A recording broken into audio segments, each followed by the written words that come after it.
Business Challenge, le magazine nigérien de l'économie et de l'entreprise. Chers téléspectateurs, je suis très ravi de vous retrouver pour cette 36e édition de Business Challenge.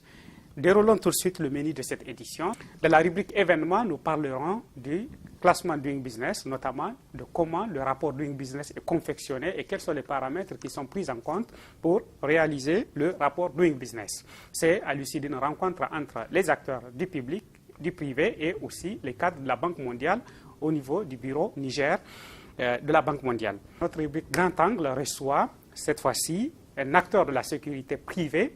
Il s'agit du fondateur de l'école EFOPRIMES. Il vient nous parler de la formation professionnelle dans le domaine de la sécurité privée et de son impact sur l'amélioration de l'employabilité des acteurs du secteur. Vous savez que le domaine de la sécurité privée, aujourd'hui encore d'ailleurs, est considéré comme plus ou moins précaire. Alors cette formation professionnalisante lancée par EFOPRIMES vise justement à changer la donne, à mieux professionnaliser et améliorer les conditions de travail des professionnels de la sécurité.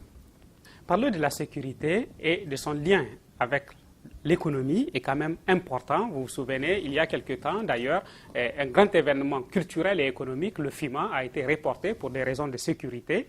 Et justement, c'est l'occasion d'analyser les tenants et les aboutissants des questions liées à la sécurité et en lien aussi avec l'émergence d'un marché de la sécurité privée au Niger. Nous disons aussi à travers cette édition à notre cher ami Al-Fadi, tout le soutien que nous lui apportons aussi dans ces initiatives. Nous savons que ce n'est pas facile. Quand un grand événement de cette nature est reporté, ça a des conséquences et des coûts énormes à assumer, à la fois des coûts économiques, mais aussi des coûts en termes d'énergie humaine, en termes de temps de travail. Et pour tout cela, nous encourageons Al-Fadi à garder le cap, à résister, et nous savons que la nation entière le soutient. Al-Fadi, nous sommes avec vous. En fin d'émission, nous vous proposons dans notre rubrique Opportunités Initiatives une rencontre entre la Direction générale des impôts, le Centre de gestion agréé et les patrons des PME. Cette rencontre vise à sensibiliser les PME sur les questions liées au civisme fiscal. Alors, les PME et les civisme fiscal, un grand débat, un grand sujet du moins qui nécessite bien sûr qu'on fasse le détour et vous retrouverez cette thématique en fin de cette édition. Merci d'être en compagnie de Business Challenge. À tout de suite. Chers téléspectateurs, ravi de vous retrouver dans cette rubrique Analyse de Business Challenge.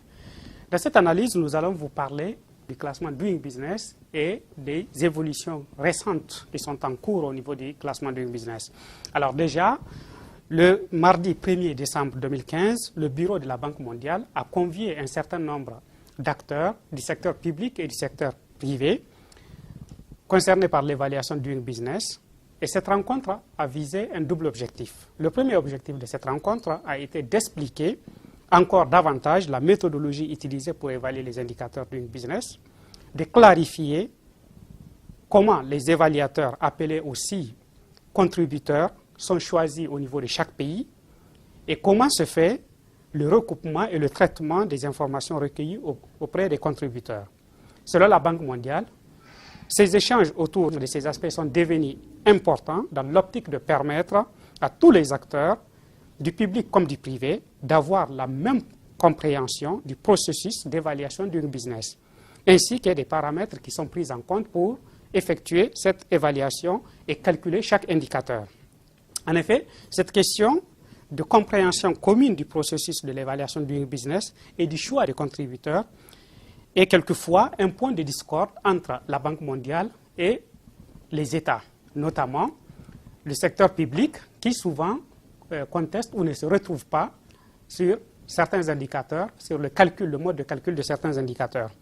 À titre d'exemple, dans le classement Doing Business 2016, le Niger avait à un certain moment espéré que son score soit nettement amélioré sur certains indicateurs sur lesquels le pays estime avoir fait des réformes importantes. Mais cela n'a pas été forcément le cas. La raison est toute simple. Au niveau du comité Doing Business de la Banque mondiale, le simple fait d'avoir pris un acte administratif ou législatif qui réforme un domaine du climat des affaires n'offre pas systématiquement un score positif pour un pays. Il faudrait, explique la Banque mondiale, que la réforme soit effective. Mais qu'est-ce qu'une réforme effective au vrai sens du terme? Selon le comité Doing Business de la Banque mondiale, une réforme est effective lorsqu'elle réunit les conditions suivantes. D'abord, cette réforme doit être concrètement mise en œuvre et connue par le secteur privé.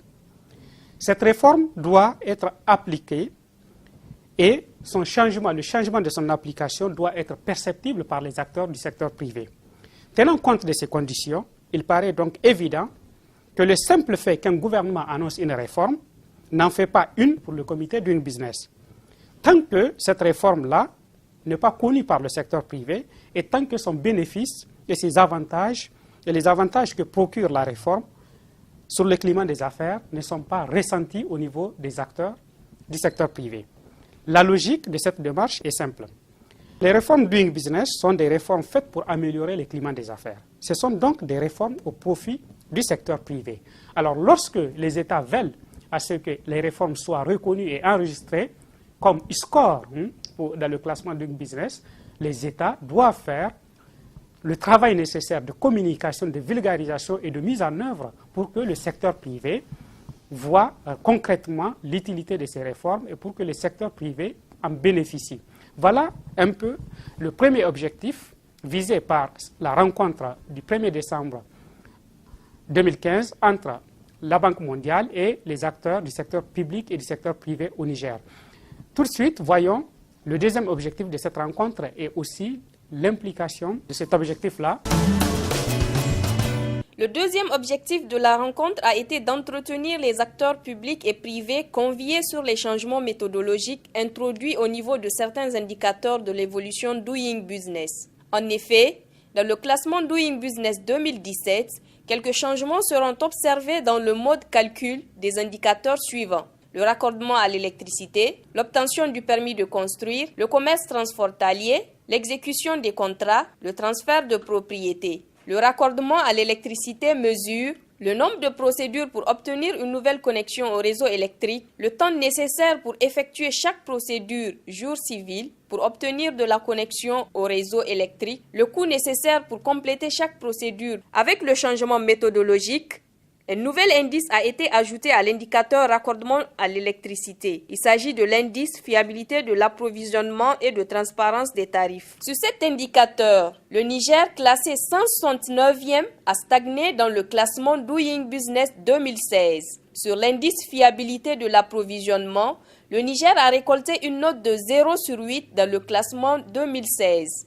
Présent à la rencontre, le conseiller technique du directeur général de la Nigélec a dévoilé quelques raisons qui font que l'accès à une électricité disponible et fiable n'est pas encore possible au Niger.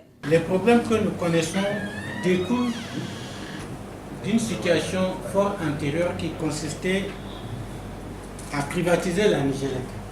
Pendant un moment, la Nigélec faisait partie des entreprises à privatiser.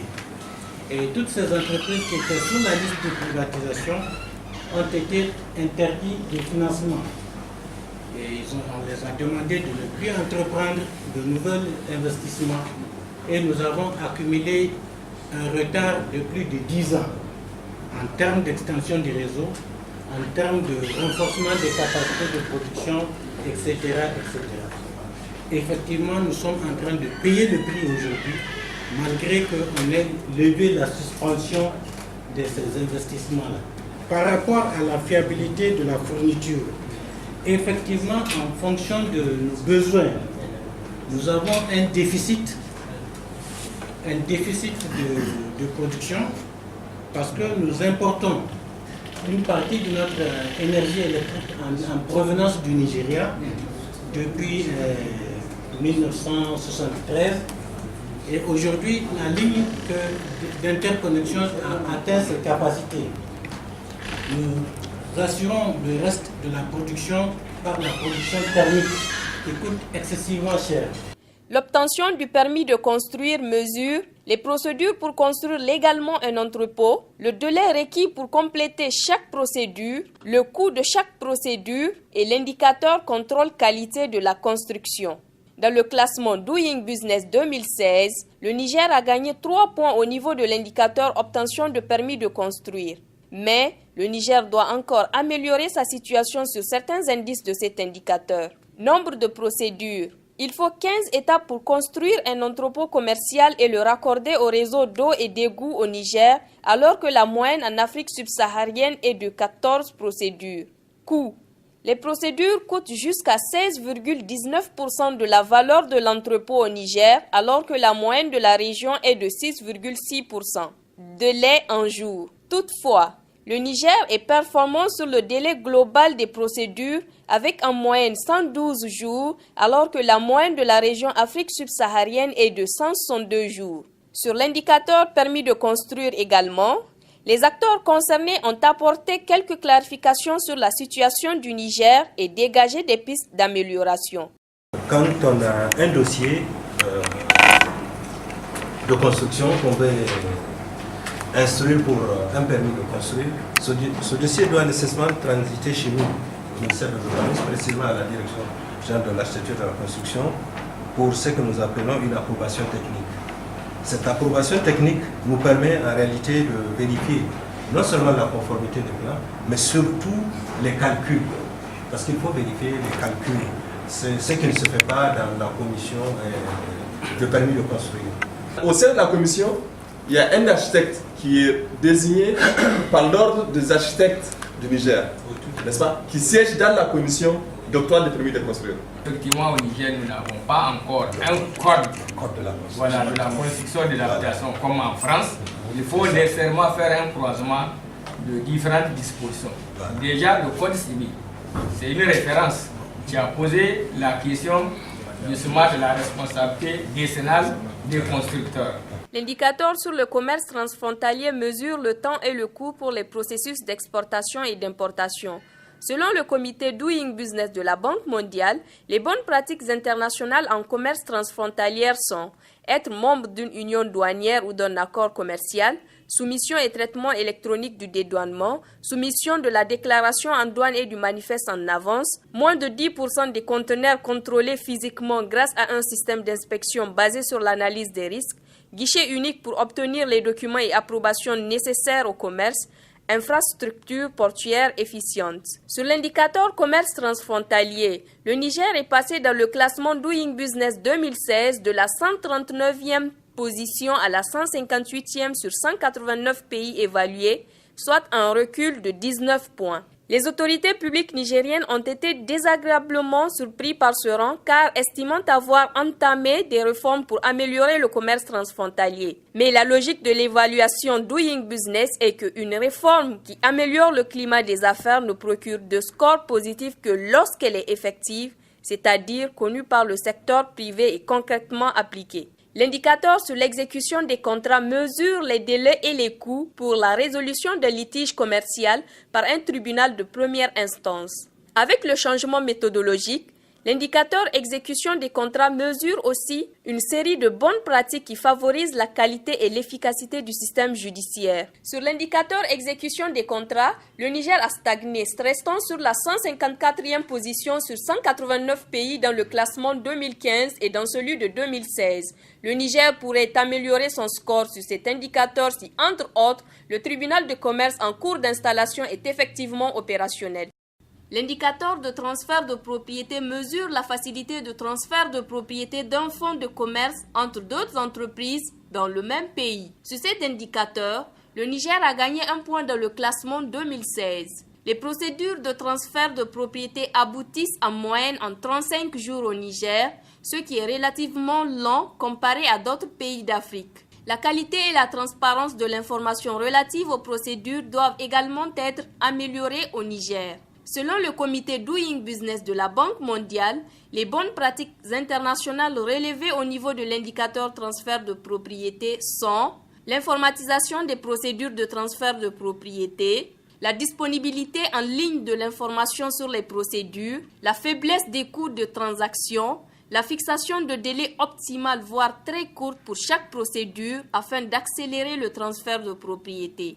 En s'inspirant de bonnes pratiques en matière d'amélioration du climat des affaires et en mettant effectivement en œuvre les réformes, le Niger continuera à renforcer sa position dans le classement Doing Business. Cela devrait également produire comme impact un accroissement de l'investissement à travers la création et le développement des entreprises, plus de création d'emplois et plus de stabilité sociale pour le pays. Le jeu en vaut la chandelle.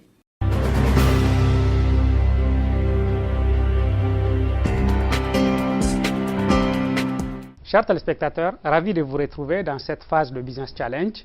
Alors cette fois-ci, Business Challenge va sur un métier en plein boom au Niger. Il s'agit des métiers liés à la sécurité. Et pour ça, je reçois un acteur clé de la sécurité. Yacine, bonsoir. Bonsoir. Merci d'être dans Business Challenge. Alors nous nous retrouvons pour parler effectivement de questions liées à la sécurité, mais surtout autour de l'école que vous avez lancée il y a quelque temps, EFOPRIMES, qui est une école de sécurité et de formation au métier de la sécurité. Et je commencerai d'ailleurs parce qu'on parle d'une école de la sécurité. Est-ce que c'est la première école qui forme dans les métiers de la sécurité au Niger? Merci d'abord de me recevoir sur votre plateau. C'est toujours un plaisir d'être en relation, d'échange avec les téléspectateurs. Oui, c'est la première école privée de sécurité. Okay. Il faut savoir que chaque structure de sécurité a en interne un centre de formation, d'accord, pour les plus avertis, mais une école indépendante, une structure indépendante dans laquelle les gens sont formés sur un cursus académique avec un diplôme reconnu par l'État, c'est la seule. Ok. Alors, ce qui m'amène rapidement, une école de sécurité, et moi, quand je vous ai connu d'abord comme patron d'une entreprise de sécurité, société nigérienne de sécurité. Aujourd'hui, vous avez fondé une école. Alors, qu'est-ce qui réellement motive ça? Est-ce que vous voulez donner plus de ressources humaines à votre école, à votre entreprise, ou bien vous voulez aussi aller au-delà de cela? D'accord. Tout d'abord, je remercie l'État, parce que cette école a été une volonté politique. Il faut savoir quand même que nous dépendons directement du ministère de l'Intérieur en tant que structure de sécurité et en tant qu'établissement d'enseignement du ministère de la formation professionnelle. Ça a été une volonté qu'on puisse donner à la sécurité privée un espace qui lui est propre, de la même manière qu'il y a l'école de police qui forme la police, les FOFAN, le Tondbia, il fallait qu'on donne aussi à la sécurité privée un espace dans lequel ils peuvent avoir matière. Cette école a été le fruit d'une longue réflexion. C'est vrai, comme vous le dites, je suis tout d'abord un acteur de la sécurité, mais j'ai eu du mal à recruter une ressource humaine de qualité. On a malheureusement cette image à tort que la sécurité c'est laissé pour compte. Dès qu'on c'est vrai, pendant un bon moment, et je pense aujourd'hui encore, cela persiste, on a l'impression que c'est un métier précaire. Parce qu'on parle surtout, d'ailleurs, quand on parle de sécurité au Niger, on voit gardiennage, on voit le vigile. Bon, une fois, je discutais avec vous, vous me dites, non, c'est pas le vigile qu'on dit, l'agent de sécurité. Exactement. Alors, vous voulez changer tout ça en professionnalisant ceux qui exercent ce métier-là? C'est vrai que les gens ont toujours cette tendance à croire que ne s'incrusent dans la sécurité que les gens qui n'ont rien d'autre à faire. Il y a des passionnés, des gens qui ont un niveau intellectuel très élevé, des universitaires, des enseignants-chercheurs. D'ailleurs, quand on prend les pays occidentaux ou les pays américains, tous ceux qui ont fait des cursus supérieurs savent que dans ces pays-là, le seul métier, d'ailleurs, la seule profession ouverte et accessible aux étudiants, c'est la sécurité. Ça nécessite de la matière. Et nous faisons bien la différence entre le gardiennage et la sécurité, parce que le gardien, c'est celui tout simplement qui n'a aucune base, aucun encadrement, aucun support, pratiquement aucun profil d'ailleurs, vous m'excuserez, qui garde une maison. Garder, cela veut dire qu'il n'y a pas de réflexion, il n'y a pas d'analyse, il n'y a pas d'acte qui nécessite la mise en place de process. L'agent de sécurité, c'est quelqu'un qui a un niveau, qui est formé, qui fait l'objet d'un test avant validation et qui a des compétences qu'on a jugées, d'accord, qui ont permis qu'on lui donne un certain parchemin, le diplôme, et qui lui permettent donc d'aller sur ces professions-là. Alors, c'est ce que vous êtes en train de faire aujourd'hui, d'essayer de faire, parce que c'est vrai que la réalité était que c'est un marché qui a eu un boom, où il y avait peu de professionnalisme, il y a des gens qui sont orientés pour garder. Mais aujourd'hui, quand vous le faites, déjà l'école, depuis qu'elle existe aujourd'hui, elle a recruté combien d'élèves? L'école a sorti 2 promotions. La première promotion qui est composée d'une 40aine d'élèves, et qui a eu la chance d'être honoré par le président, le chef de l'État, parce que c'est son nom qu'on a mis sur cette promotion. Et la seconde promotion qui vient de sortir, composée d'une 30aine d'élèves, qui a eu le nom du Premier ministre chef du gouvernement. Parce qu'on voulait marquer nous aussi le coup féliciter chaleureusement ces autorités qui ont permis un démembrement de la mission de l'État, parce que l'encadrement sécuritaire relève de l'État. Oui, c'est une fonction régalienne, effectivement. Exactement. Jusqu'à peu. Une fonction régalienne. Mais ça, c'est sur la formation initiale. Il faut savoir aussi que l'école intervient beaucoup sur la formation continue, dans de nombreux domaines. Des formations ciblées sur des modules, sécurité incendie, secourisme, escorte, protocole, télé, vidéosurveillance, sécurité informatique. Et maintenant, une grande demande de plus en plus importante, c'est la conduite sécurisée. Il faut savoir que beaucoup de chauffeurs... Des sortes d'escorte ou comment En fait, les chauffeurs qui ont pour mission d'accompagner des hommes clés, des opérateurs économiques, des grands acteurs de la politique, etc., le corps diplomatique, certains n'ont pour base que le permis.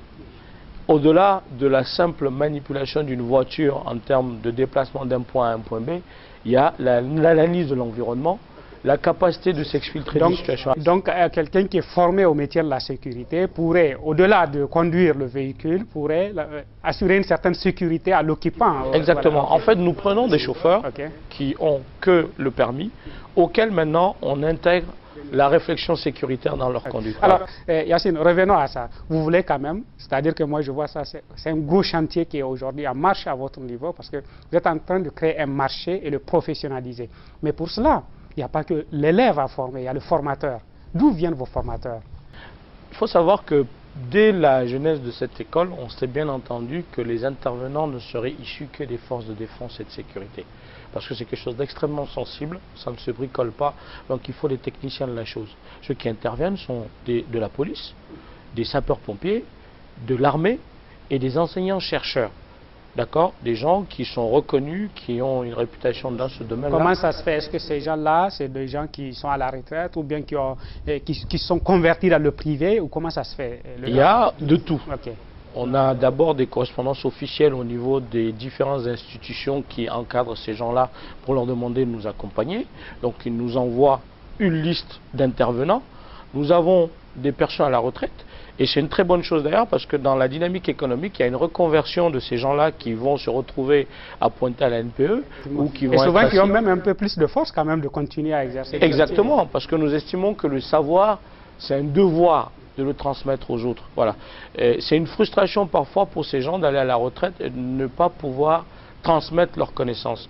Donc nous les utilisons à l'école pour pouvoir intervenir. Et nous avons des personnes qui sont actives et qui interviennent aussi. Alors, juste une autre question, parce que la sécurité, c'est quand même quelque chose de très sensible. Hein, et, on ne joue pas avec ça. Et même l'homme ou la femme qui doit le faire doit quand même répondre à un certain nombre de critères. J'aimerais savoir, quand on est étudiant de votre école FO Primaire, avant d'entrer à cette école, c'est quoi la sélection qui est faite? Quels sont les critères, les valeurs sur lesquelles vous mettez l'accent?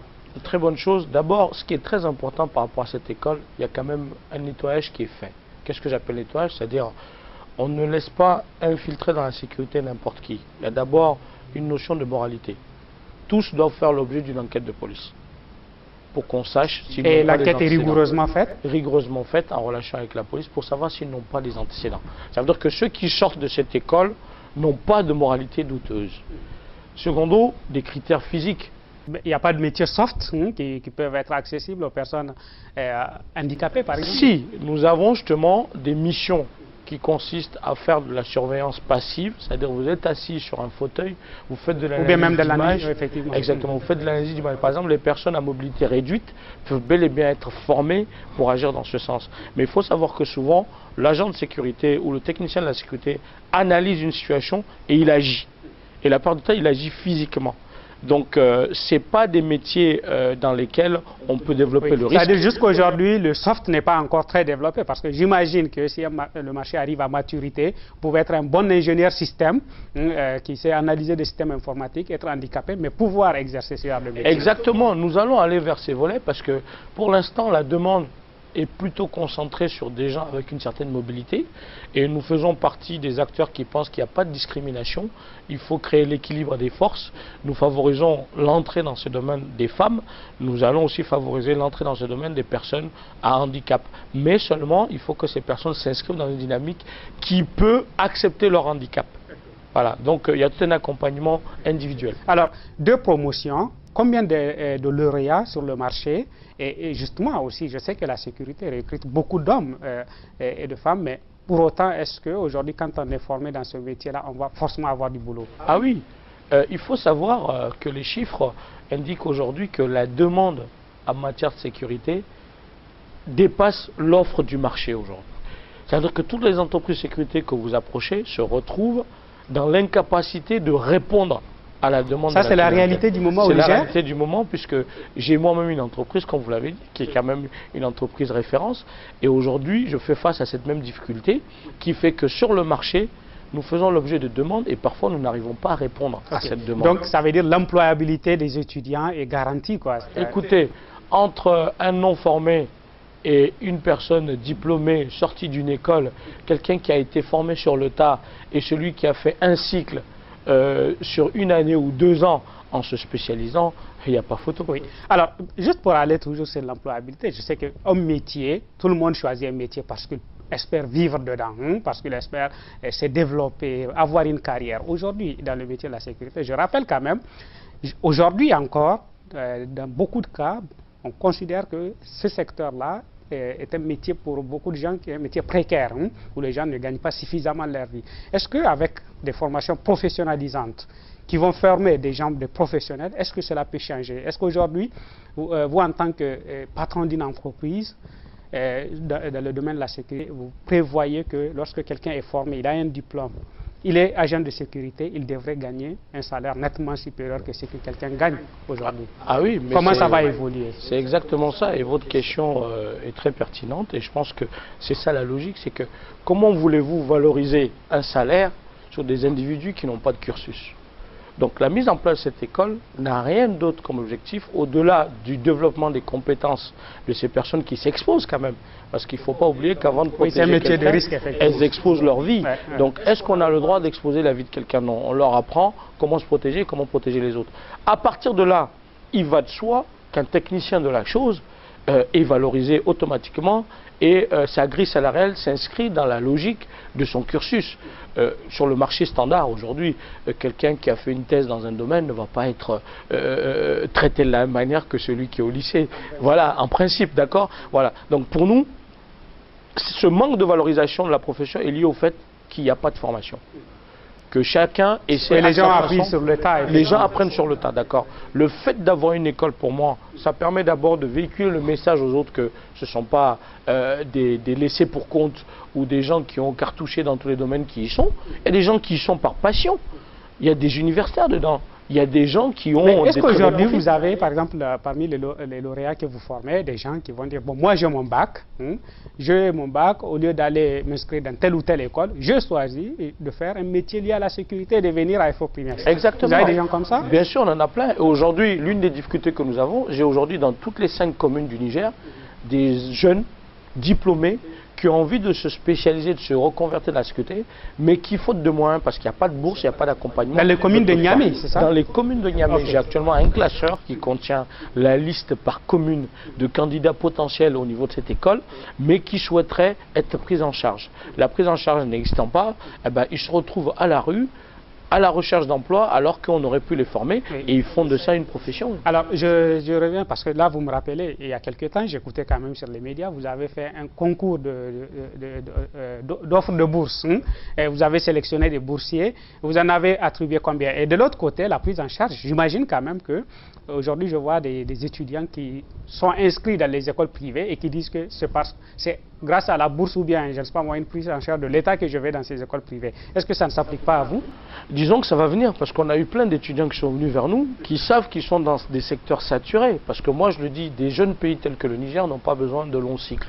On a besoin certes de quelques personnes qui font des cycles longs, mais on a besoin surtout d'une main-d'œuvre qualifiée et tout de suite. Donc la formation professionnelle doit prendre le pas sur les autres. On a besoin des deux. On a besoin des deux, c'est vrai, mais on a aujourd'hui une urgence dans la main-d'œuvre qualifiée. Prenez tous les domaines, l'hôtellerie, la restauration, la sécurité, idem, le BTP. Il y a beaucoup de gens à former pour ça, parce qu'on a beaucoup de gens qui quand même ont le brevet, ont le bac, qui sont bloqués. Et ils peuvent aller vers ces formations. Je pense que cette formation, c'est lié à la méconnaissance. Les gens ont une mauvaise lecture de la sécurité, les gens confondent ce que signifie la sécurité, et les gens ignorent surtout qu'aujourd'hui, les salaires et les conditions de travail qu'on a dans ces entreprises-là dépassent de loin les conditions qu'on s'imagine, d'accord? Ils ont des bons salaires, ils ont un accompagnement social, ils ont parfois des 13e mois, ils ont la couverture médicale, ils ont de nombreuses choses. Alors, juste pour donner quand même quelque chose d'un peu plus concret, parce que vous savez, nos téléspectateurs sont assez tatillons sur ce genre de choses. Vous parlez de conditions de travail, de salaire aujourd'hui. Est-ce qu'on peut imaginer quelqu'un avec un bac qui suit une formation, je sais que souvent c'est 1 an ou 2 ans de formation pour se professionnaliser, donc bac plus 2, et qui se retrouve en tant qu'agent de sécurité, il gagnerait quoi? C'est-à-dire avec 2 ans d'expérience, prenons par exemple. Je suis actuellement en train de négocier pour des gens qui sont sortis de l'école, qui ont fait la sécurité informatique, la télé-vidéosurveillance, pour faire 8 heures de travail avec un salaire de 150 000 net à la fin du mois, avec une prise en charge médicale pour eux, leurs enfants, leurs familles, et avec peut-être la possibilité d'avoir un 13e mois. Et c'est les jeunes qui démarrent dans leur carrière. Des jeunes. Oui, ben c'est acceptable. Et ce qui fait qu'aujourd'hui, cette école, à travers, vous voyez bien l'environnement dans lequel nous sommes, autant national qu'international, la sécurité est devenue aujourd'hui incontournable. Mais on ne peut pas avoir des auxiliaires de l'État qui bricolent. Oui. Alors, Yacine, juste pour finir sur ce plateau de 20 minutes que j'ai avec vous, parce que je vais recevoir tout à l'heure un enseignant de votre école et une étudiante qui va venir nous parler de sa formation. Mais pour finir, il y a 2 points sur lesquels quand même j'aimerais avoir ton point de vue. D'abord, la question de la relation avec le public, parce que vous êtes sur un secteur qui pendant longtemps, et même dans certains États, il y a des résistances de voir un secteur privé naître sur les questions de sécurité, même si c'est une évidence. Aujourd'hui, quels sont les liens que vous avez réellement avec la sécurité publique? Je sais que vous pouvez aussi être un complément, un atout pour la sécurité publique, mais concrètement, comment est-ce qu'il y a des liens entre aujourd'hui la sécurité privée et la sécurité publique? La sécurité publique, nous sommes sous leur tutelle. Aujourd'hui, nous sommes encadrés par l'État. Quelque chose que nous faisons, nous dépendons d'eux. Et je profite. Est-ce que sur le terrain, il y a une sorte de coopération entre un agent de sécurité privée? C'est fondamental parce qu'aujourd'hui, là où n'est pas la sécurité publique, se trouve la sécurité privée. Je ne peux pas vous dire le nombre que nous sommes sur l'étendue du territoire, mais notre force ou notre impact, non seulement sur l'économie, mais sur les stratégies internes en termes de sécurité, de sécurisation des personnes et des biens, est incontournable. Nous sommes les auxiliaires. Et c'est la raison pour laquelle, en tant qu'acteur du premier maillon de la chaîne, nous devons le devoir d'être bons. Parce que ce que nous n'avons pas fait par anticipation, lorsque la sécurité publique arrive, c'est déjà trop tard. Je prends un exemple. Un incendie se développe. Ce que l'agent de sécurité n'a pas fait sur place pour protéger le bien, lorsque le sapeur-pompier arrivera, c'est déjà trop tard. Il va assister à la scène. Lorsqu'il y a une scène de crime, un vol, n'importe quoi, une scène de crime, la préservation des traces et indices est fondamentale pour l'action de la police. D'accord? Donc nous sommes très liés, nous sommes très imbriqués, mais nous dépendons d'eux évidemment, puisque nous sommes sous leur tutelle. Okay. Et voilà. Et avec cette logique de perfectionnement, je pense que l'État va comprendre à un moment ou à un autre qu'il faudra bien qu'on laisse un peu plus de place à la sécurité privée dès lors qu'elle fait preuve de professionnalisme, et c'est seulement ça notre souhait. Et puis ça permettra à l'État de rediriger ses efforts vers d'autres domaines plus sensibles de la sécurité. Écoutez, les États riches du Nord ont laissé beaucoup d'aspects de la sécurité au domaine privé. C'est d'autant plus important pour nos pays. Oui, justement, c'est ce qu'on va voir tout de suite avant le deuxième plateau. Il y aura un petit commentaire sur le marché européen de la sécurité et nous allons montrer à nos téléspectateurs comment ce marché évolue. A tout de suite. Le boom de la sécurité privée. Le secteur privé de la sécurité est aujourd'hui une des filières économiques qui connaît un boom extraordinaire dans le monde.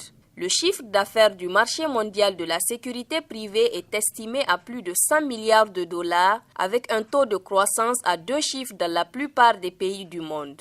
D'après plusieurs analyses, la bonne tenue du secteur de la sécurité privée devrait se poursuivre durablement. En fait, il apparaît de plus en plus aux États et aux organisations non étatiques que la sécurité est un pilier fondamental de l'économie mondiale. Selon une analyse de businesscout.com, un site d'études sectorielles, les réalités et grandes tendances ci-après font que l'existence d'un secteur privé de la sécurité structuré est capitale pour le développement socio-économique des pays. La sécurité est un budget difficilement compressible. Cela fait du secteur privé de la sécurité un filon économique où il est bon d'investisseurs car la rentabilité est quasiment garantie. La sécurité est un secteur dynamique et créateur d'emplois. En effet, Grâce à un recours de plus en plus massif à la technologie, la sécurité favorise l'innovation. Ce besoin d'innovation technologique permet le développement d'une industrie de sécurité, production de matériel de sécurité et de défense. Une création importante d'emplois est ainsi occasionnée dans tous les métiers connexes,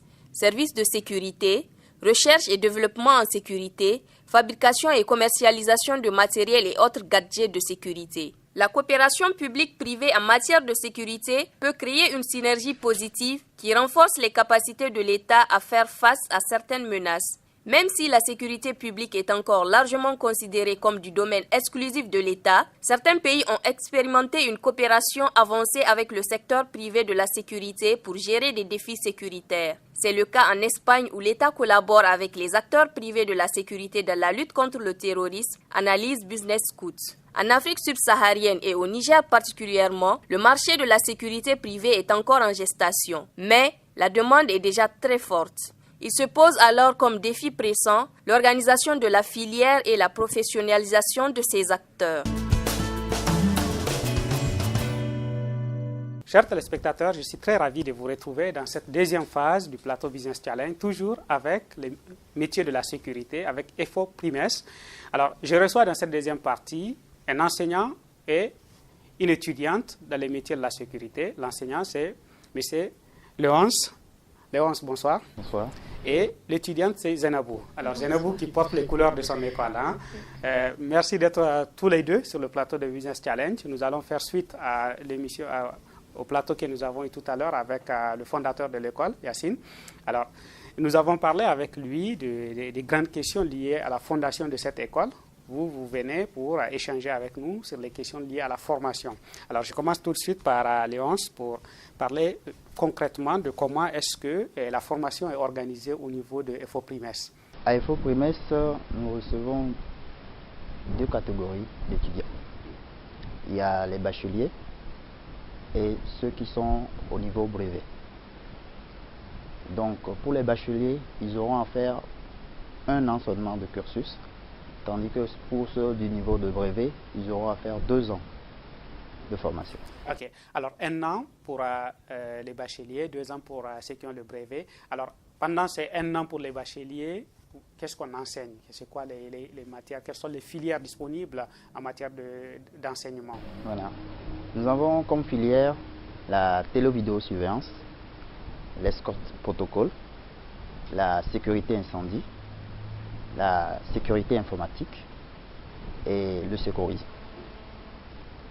Et en plus de ces diverses filières, nous avons des matières qu'on peut appeler des matières d'appui, comme l'anglais, le français, l'arabe, la psychologie, la victimologie. La victimologie et la psychologie, ça c'est les matières qui me semblent intéressantes. Hein? OK, on va peut-être y revenir. Alors, ça c'est les matières, est-ce que ça concerne à la fois ceux qui sont de niveau brevet ou bien de niveau bac? Ou bien c'est différent pour les 2 niveaux? C'est les mêmes matières? Lorsque l'étudiant s'inscrit, il choisit une spécialisation donnée. Et malgré la spécialisation, il y a des troncs communs qui se font pour les premières et les deuxièmes années. Okay. Ouais. Alors, je reviens quand même sur ces aspects, les derniers aspects que vous avez développés, qui me semblent être des aspects très soft. La psychologie, la victimologie, la communication, parce que vous avez parlé des langues aussi. Aujourd'hui, quel est le degré, je pense, d'application, de rigueur que vous mettez? Parce que, pourquoi je vous le dis? Je pense que la sécurité fait intervenir aussi des relations humaines.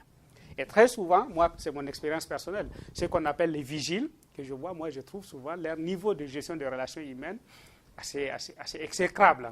Est-ce qu'aujourd'hui, vous faites attention à dire, bon, mon professionnel que je forme, même s'il est bon à manier les technologies, à manier son physique en tant que quelqu'un qui assure la sécurité, sa qualité de relations humaines aussi doit être de bon niveau? Aujourd'hui, est-ce que vous avez même des feedbacks par rapport à ces choses-là? Tout à fait, parce que l'école forme des escortes protocoles. Et vous êtes à savoir que dans l'escorte protocole, ils sont appelés à côtoyer des VIP, des autorités politiques. Donc il va de soi que ces agents soient formés à ce qu'ils puissent avoir un franc-parler avec ces gens. Alors, un franc-parler, à ce qu'il puisse aussi satisfaire. Je vais venir vers Zainabou, qui est élève. Bon, elle, c'est une bonne communicante, ça se voit tout de suite, parce que j'aurais dû vous dire, non, mais il faut enlever votre tenue avant de venir dans mon école, parce que là, vous avez une pub très gratuite, voilà. Voilà. Et bon, vous êtes une lady, on accepte. Alors, Zainabou, vous avez quel niveau et vous étudiez quoi exactement? Ok, tout d'abord, merci de m'avoir reçu sur votre plateau. En fait, initialement, j'ai une formation en droit. En droit? Oui, je suis titulaire d'une licence en droit privé. Okay. Et je suis en année de master en droit des affaires. À l'IFOPRIMES, j'ai choisi comme filière la télé-vidéosurveillance. Télé-vidéosurveillance. Alors, vous avez commencé vos études en droit ou à l'université? Oui, à l'université de Niamey. Ok. Et qu'est-ce qui vous a poussé à dire, bon, tout juriste que je suis, je vais m'orienter vers les métiers de la sécurité? Et là, vous parlez aussi des vidéosurveillances, c'est ça? Oui. Alors, qu'est-ce qui vous a poussé à faire ces choix-là? Un grand sentiment que je nommerais la passion.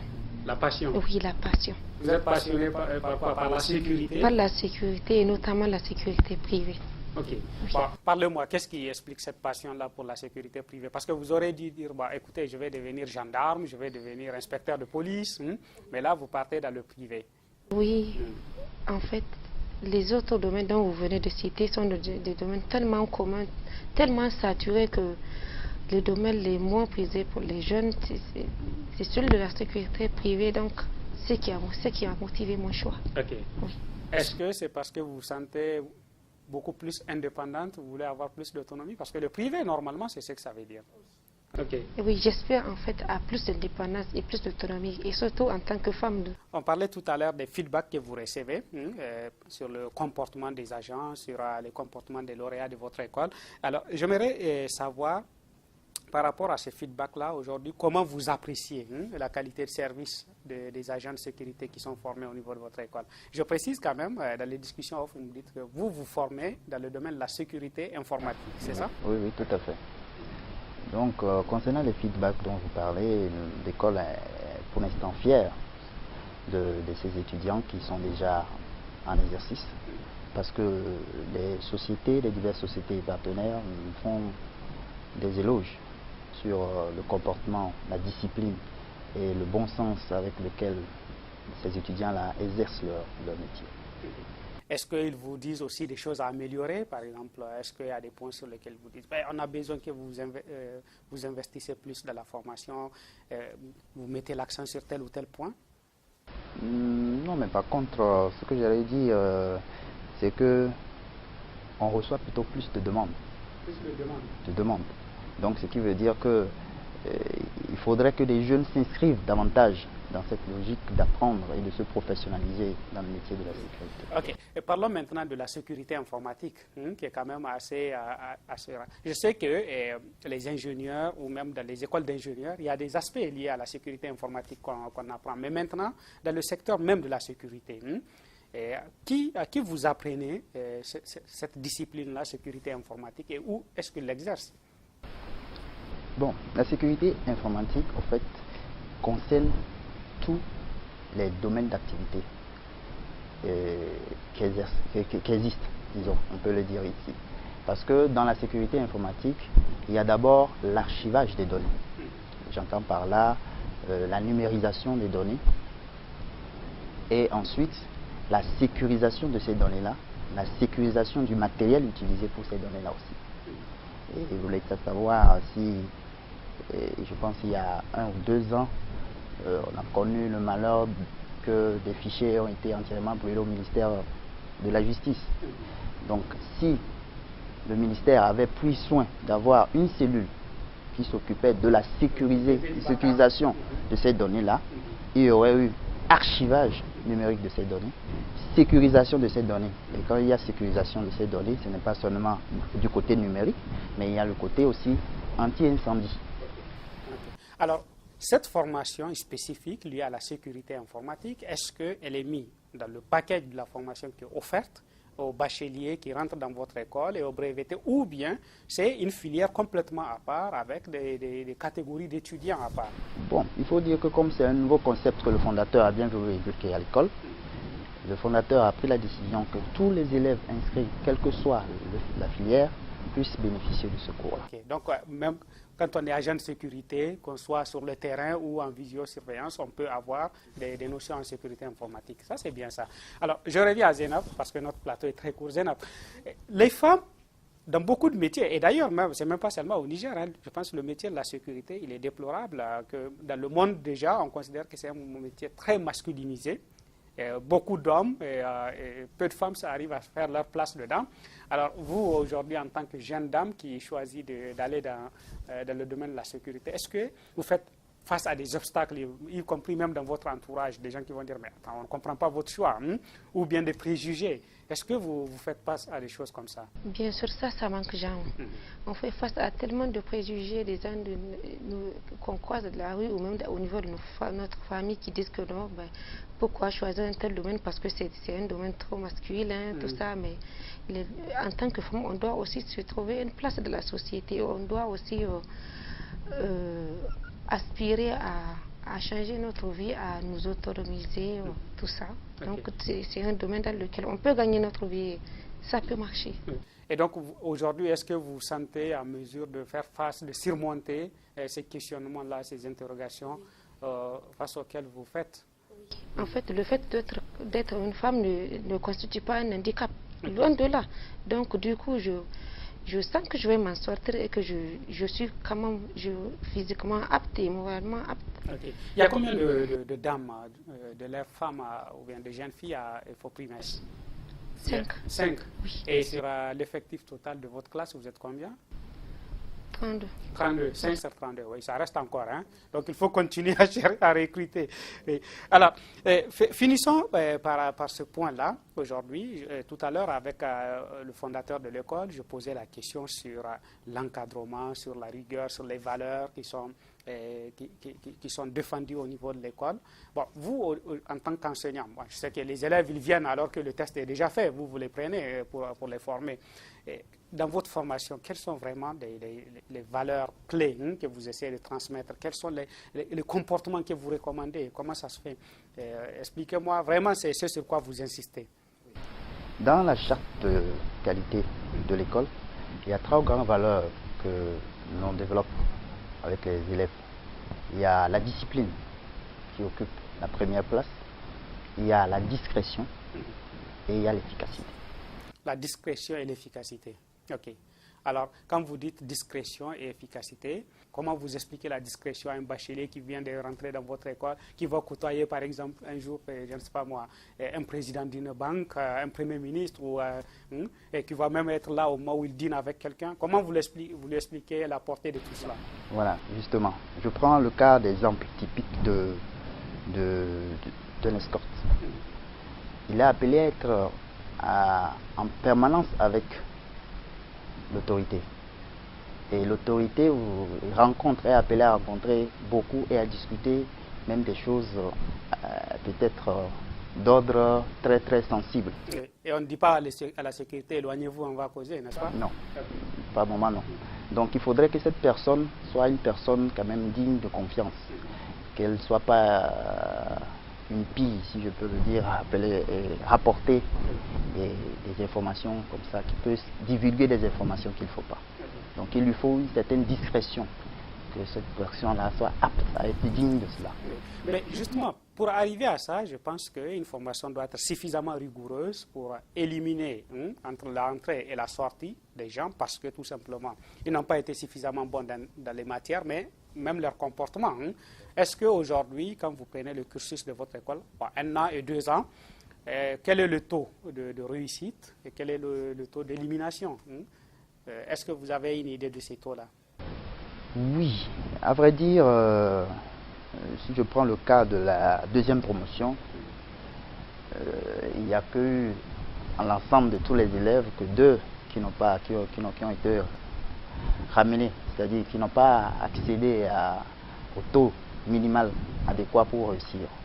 Donc c'est dire qu'il y a un sérieux autour de l'obtention de cette attestation, ce diplôme-là que l'école offre. On ne donne pas à qui veut ce diplôme-là. Ok. Juste pour terminer, vos collègues enseignants, je posais aussi cette question, mais aujourd'hui, la population d'enseignants qu'il y a, vous avez quelle catégorie? Est-ce que, quand je prends ceux qui enseignent uniquement sur la sécurité, par exemple, qui sont des anciennes forces de l'ordre ou bien d'actuelles forces de l'ordre des professeurs, c'est quoi le nombre quand on répartit? Vous êtes informaticien? Oui. Ok. Il y a combien d'informaticiens? C'est-à-dire, comment vous répartissez vraiment les types de compétences que vous avez dans le corps enseignant? Bon, il y a ceux qui enseignent la psychologie, la victimologie, comme je l'ai dit, le français, l'anglais, l'informatique. Et il y a ceux qui font la sécurité incendie avec le corps enseignant des sapeurs-pompiers. Il y a le professeur de sport, d'aptitude physique. Donc, oui, ça fait beaucoup de compétences quand même. Je vais finir ce plateau juste en posant une question assez rigolote à Zainab. Zainab, alors vous faites cette école, vous êtes 5 filles. Est-ce qu'aujourd'hui, vous travaillez aussi à faire en sorte que d'autres filles fassent comme vous? C'est la raison pour laquelle on lance un appel à toutes les filles de s'intéresser vraiment à ce domaine, vu qu'il est beaucoup porté que les autres sont tellement saturés. Et qu'en tant que femme, il faut chercher à l'autonomie financière et l'indépendance. Et vous, quand vous allez finir votre formation, vous allez exercer comme quoi, par exemple? Vous allez aller sur le terrain ou vous allez souhaiter un autre métier de la sécurité? En fait, je compte aller sur le terrain. Ok. Oui, j'acquiers ce diplôme pour aller exercer un métier de la sécurité. Ok. Vu que ça a toujours été ma passion. Ouais. Mais bon courage, vous êtes une dame de fer. Merci beaucoup, Léonce. Chers téléspectateurs, ici s'achève notre plateau sur les questions liées à la sécurité avec FOPrimes. Restez en compagnie de Business Challenge et à tout de suite.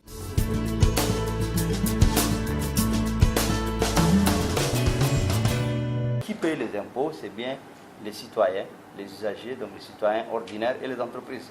2 décembre 2015 a débuté dans la salle de conférence de la Chambre de commerce et d'industrie du Niger une séance de formation sur le thème PME et civisme fiscal à l'endroit des dirigeants des petites et moyennes entreprises. Une formation initiée par la Direction générale des impôts à travers le comité de sensibilisation sur le civisme fiscal au niveau des PME, présidé par M. Nadim Rabiddine, directeur général de centre de gestion agréé. L'objectif de cette formation est d'informer et de sensibiliser les dirigeants des petites et moyennes entreprises sur le civisme fiscal dans une approche prospective afin de les amener à connaître leurs droits en tant que contribuables et de respecter les obligations fiscales. C'est une activité qui cadre parfaitement avec les objectifs de la Chambre de commerce, notamment sur le programme de renforcement de capacité des opérateurs économiques. Ainsi, vous aurez à suivre des communications portant sur les obligations fiscales, le calendrier fiscal, ainsi que les procédures à suivre en cas du contentieux avec l'administration fiscale. Vous constatez donc avec nous tout intérêt qui règle cette journée, dont les conclusions, j'ose espérer, enrichir de manière positive et significative la relation entre la Direction générale des impôts et les contribuables. En effet, ce projet de service fiscal montre bien la volonté et l'ouverture de l'administration fiscale à accompagner les opérateurs économiques dans l'exercice de leurs fonctions et leurs activités en toute quiétude. Je ne doute point que les échanges que vous aurez sur ces thèmes déboucheront sur des recommandations pertinentes en vue d'améliorer la relation avec notre partenaire de tous les jours. En fait, pendant longtemps, on s'est fermé sur nous-mêmes, on a juste une relation entre contribuables et administration. Donc c'est une relation qui n'est pas du type ce qu'on appelle un peu ésotérique. Or, ce n'est pas de ça qu'il s'agit. L'impôt, c'est l'affaire de tout le monde. Nous, on est des praticiens. Parce que si vous prenez l'architecture de l'État, l'impôt, c'est la loi qui l'institue. C'est le Parlement qui vote et consent l'impôt. Et donc, c'est le Parlement qui consent l'impôt et nous, on n'est que l'organe qui met en œuvre. Donc, c'est l'affaire de tout le monde. En réalité, c'est vraiment l'affaire de la société. Tout le monde doit s'y mettre pour que vraiment l'impôt soit le plus large possible. Dans le respect de la philosophie du système déclaratif, la Direction générale des impôts a pour ambition de promouvoir le suivi fiscal, c'est-à-dire l'accomplissement volontaire de l'obligation par les contribuables.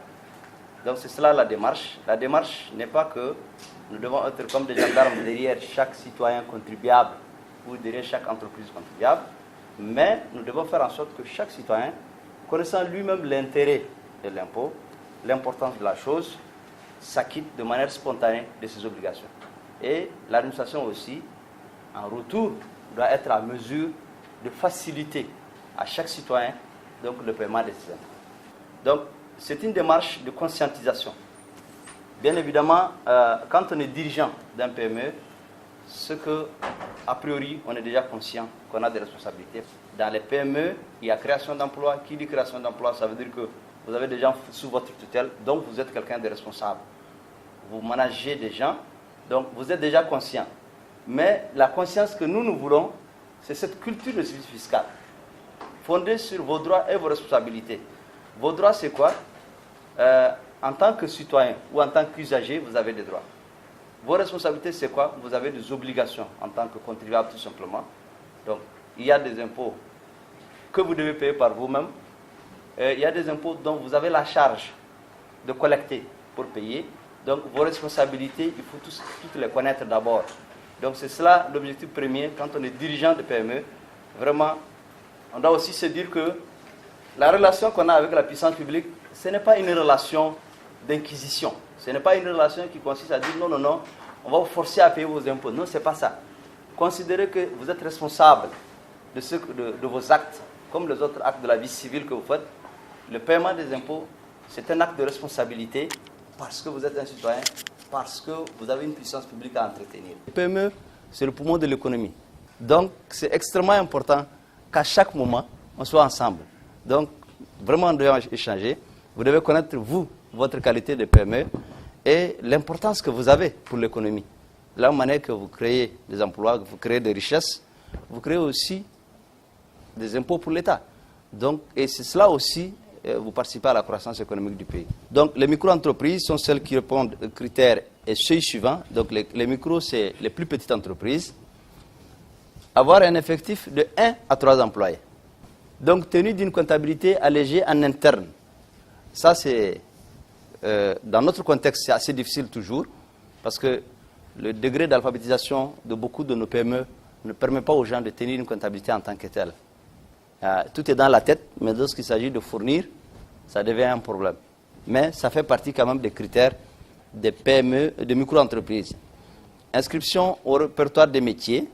Ensuite, la réalisation des chiffres d'affaires annuels hors taxes inférieurs ou égal à 10 millions de francs.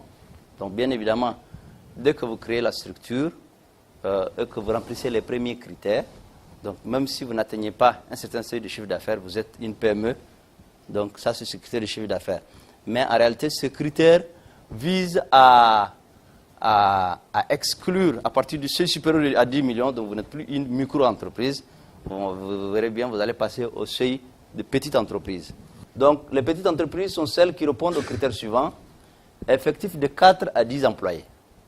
Donc si vous avez moins de 10 employés, là vous êtes considéré comme étant une petite entreprise. La tenue d'une comptabilité allégée en interne ou avec l'aide d'un professionnel agréé, dès que vous dépassez le seuil de micro-entreprise, il est préférable quand même de tenir une comptabilité allégée. Et si vous n'avez pas la possibilité, et c'est pour ça d'ailleurs que le CGA est là, donc les CGA, non seulement ils vont vous aider à tenir votre comptabilité, mais en plus, vous bénéficiez des réductions fiscales. Donc c'est pour ça qu'il serait bien quand même que vous partiez vers le CGA lorsque vous avez le seuil de moyenne entreprise, de petite entreprise. Donc l'inscription au registre du commerce et du crédit immobilier. Ensuite, la réalisation d'un chiffre d'affaires annuel hors taxe supérieur à 10 millions de francs et inférieur à 50 millions de francs. Donc dès l'instant que votre chiffre d'affaires est supérieur à 10 millions, mais qu'il est inférieur à 50 millions, donc en ce moment, vous êtes considéré comme une petite entreprise. Ce n'est plus une micro-entreprise. Donc, investissement minimum de 1 million. Alors là, vient le seuil d'investissement minimum. Dans le cas de la micro-entreprise, il n'y a pas d'investissement minimum. Mais lorsqu'il s'agit de petites entreprises, il fallait au moins un investissement minimum de 1 million. Donc, parce que c'est vrai que pour pouvoir créer 4 à 10 emplois, il faut quand même avoir fait un investissement minimum de 1 million de francs. Et qui dit investissement s'entend, ce n'est pas forcément le cash, ça peut être en nature, donc parce qu'on regarde la valeur des investissements et ce que ça apporte à l'activité. Les moyennes entreprises sont celles qui correspondent aux critères suivants. Là, c'est de 11 à 50 employés, premier critère. Deuxième critère, la tenue régulière d'une comptabilité selon le système normal en vigueur. au Niger et certifié par un membre inscrit à l'ordre national des experts comptables et comptables agréés, compatible avec les dispositions de l'Organisation pour l'harmonisation du droit des affaires en Afrique. Donc, l'inscription au registre de commerce et de crédit mobilier, l'investissement minimum de 5 millions de francs CFA et le chiffre d'affaires annuel hors taxe supérieur à 50 millions et inférieur à 500 millions. Donc, jusqu'à 500 millions de chiffre d'affaires, vous êtes considéré comme une moyenne entreprise. Et au-delà, bien évidemment, c'est une grande entreprise. Donc, pour l'instant, c'est vous qui nous intéressez, les micros, les petites et les moyennes, c'est vous qui nous intéressez. Et voilà les critères établis par la charte des PME et qui définissent de manière très concrète qu'est-ce qu'on entend par PME, petite et moyenne entreprise. Donc, si vous relevez de ces critères, vous êtes une PME et vous nous intéressez pour l'instant dans le cadre de cette sensibilisation. Tout simplement parce que vous êtes plus nombreux. Aujourd'hui, les grandes entreprises, même s'ils produisent beaucoup de chiffres d'affaires, en termes d'importance économique, je n'ai pas fait de statistiques, mais je me dis que si on fait le cumul des emplois créés par les petites et moyennes entreprises au Niger, si vous faites le cumul avec les emplois créés par les grandes entreprises, tellement les petites et moyennes entreprises sont nombreuses que probablement vous créez plus d'emplois. Et probablement, donc, votre rapport à l'économie devait être beaucoup plus grand en réalité. Mais on n'arrive pas peut-être à quantifier comme il se doit. C'est en effet une manière pour la Direction générale des impôts de faciliter la communication entre les contribuables de la DGI, car la question de la fiscalité, notamment le paiement des impôts, reste encore un défi à relever au Niger. Le service fiscal au Niger, il est encore, il y a des entreprises, les commerçants, ils font de leur mieux, mais quand même beaucoup reste à faire. Parce que vous n'êtes pas sans savoir que la Direction générale des impôts mobilise pratiquement les 3/4 des ressources internes que le Niger a besoin. Et vous voyez, les ressources là, les besoins là sont toujours croissants. Donc il faudrait que l'État cherche à mobiliser le maximum. Qu'est-ce qu'il faut? Est-ce qu'on va continuer à solliciter les entreprises structurées qui paient toujours leurs impôts, ou bien il faut chercher ailleurs? Donc c'est pourquoi on a songé à créer un comité à travers un projet qui va se charger de la sensibilisation maintenant du secteur des petites et moyennes entreprises. Parce que les petites et moyennes entreprises constituent vraiment un pan assez important de l'économie, mais malheureusement, elles ne contribuent pas à la hauteur de l'attente du gouvernement. Quand on a créé ce comité, il faudrait qu'on améliore les rapports entre l'administration fiscale et les usagers. Il faudrait qu'on parte de l'aspect répressif de l'impôt à une approche participative. Il faut que le citoyen sache qu'il se sente du moins à l'aise face à un agent des impôts, ou bien quand il se rend à la DGI, il faut qu'il se sente à l'aise. Il faut qu'il se sente comme s'il part peut-être au grand marché, comme il part au cinéma. Il faut qu'il se dise vraiment, c'est un service public, comme n'importe lequel. Donc il faudrait qu'on améliore le rapport qu'il y a entre l'administration fiscale et les contribuables. Donc si on améliore ces rapports, on va amener le contribuable à bien s'acquitter de leurs obligations. C'est ça l'objectif visé. Il faut noter que cette initiative a vu la participation financière de l'ambassade de France au Niger.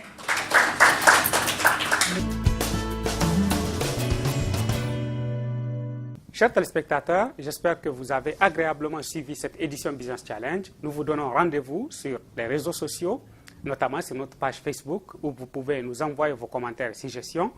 Nous vous proposons aussi de faire un détour sur notre site web businesschallengeniger.com et vous pouvez continuer à interagir avec nous. N'oubliez pas notre fil Twitter sur lequel vous pouvez aussi nous contacter. Restez en compagnie de Business Challenge. À la semaine prochaine.